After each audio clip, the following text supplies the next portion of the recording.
In campaign 2018, local matters. A key swing state's Senate race is coming down to the wire as Democrats seek to retake the chamber come November. In Nevada, Democratic Congresswoman Jacky Rosen is in a close race to unseat incumbent Republican Senator Dean Heller.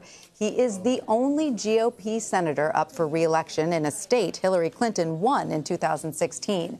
Senator Heller won his election by only 1 percentage point in 2012. That margin has given Democrats hope that Rosen, only a first-time U.S. Congresswoman, can flip the seat.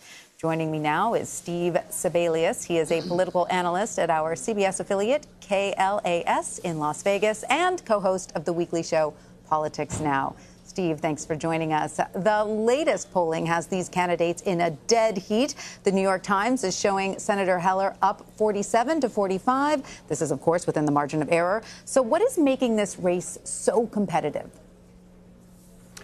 Well, I think Nevada is always going to have competitive Senate races, but part of the issue is Dean Heller himself.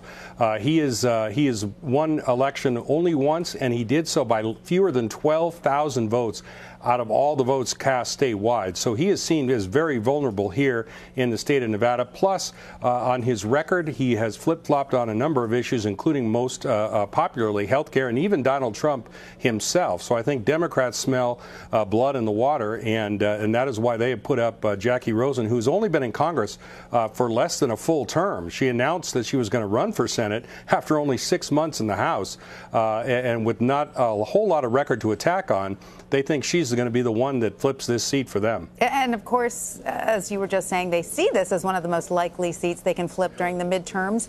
What specific strategies are you seeing Democrats implement on the ground, and what efforts seem to be paying off? Well, they are hammering Senator Heller on one issue almost exclusively, and that is health care. Senator Heller stood with our governor, who was the first Republican governor not only to expand the Medicaid program in our state, but also to establish a state-based insurance exchange, stood with our governor and said he would not vote for any bill that takes insurance away from people. He later voted for a version of the repeal, the skinny repeal. And so even though he has been endorsed by that governor, Brian Sandoval, which was a big endorsement for him, Democrats are still hammering on his change of mind. It appears in almost every ad that he is in, and that health care issue is what they think is going to turn this race. Another thing that Congresswoman Rosen has repeatedly hit Senator Heller with is voting in favor of Judge Brett Kavanaugh. But of course, both sides of the aisle say the fight over Kavanaugh will help their cause during the midterm. So how are you seeing Kavanaugh's appointment resonating with voters there, and will it still be enough to excite the bases come Election Day?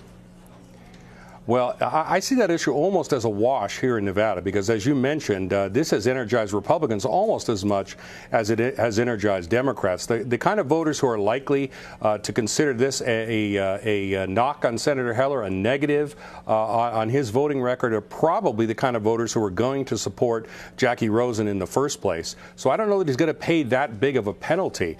Really, Senator Heller did not have a choice on Kavanaugh. Senator Heller, although in 2016 said he was 99% certain he was not going to support Donald Trump, has now become Donald Trump's best friend. In fact, the president himself has said that he loves Dean Heller, and so it would be impossible, I think, for him to withhold his vote on that Supreme Court nomination when every vote counted. But when it comes to Election Day, I think the people whose minds have been made up on both sides were already in those respective camps, and I can't imagine that it's going to change a lot of people's minds. Right. I love that he said he was 100% against Hillary Clinton, 99% against Donald Trump, but I guess he's evolved since then. That 1%, apparently he came home on Election Day. Steve Sebelius, thank you so much for your insight.